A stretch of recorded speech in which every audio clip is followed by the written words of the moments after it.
যুদ্ধবিরতির মধ্যেই লেবাননে আবারও বিমান হামলা চালিয়েছে ইসরায়েল। গতকাল সোমবার লেবাননের দুটি গ্রামে হামলা চালায় তারা। এতে অন্তত ১১ জন নিহত হয়েছেন।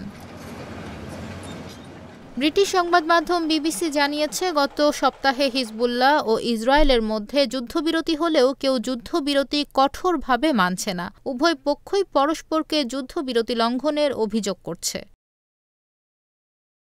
লেবাননের স্বাস্থ্য মন্ত্রণালয় জানিয়েছে, গতকালের হামলায় অন্তত ৯ জন লেবানিজ নিহত হয়েছেন। তবে কাতার ভিত্তিক সংবাদ মাধ্যম আল জাজিরা নিহতের সংখ্যা ১১ বলে উল্লেখ করেছে।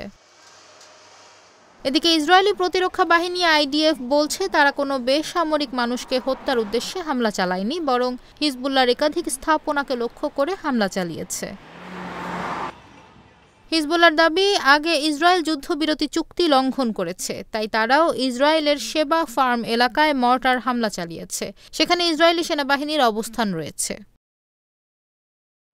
হিজবুল্লাহর মর্টার হামলার কথা স্বীকার করেছে ইসরায়েল। তারা বলেছে, হিজবুল্লাহর হামলায় ইসরায়েলের কেউ হতাহত হয়নি, তবে হিজবুল্লাহর হামলাকে যুদ্ধবিরতি চুক্তির চরম লঙ্ঘন বলে উল্লেখ করেছেন ইসরায়েলি প্রধানমন্ত্রী বেনিয়ামিন নেতানিয়াহু। তিনি বলেন, এর জবাব দেওয়া হবে।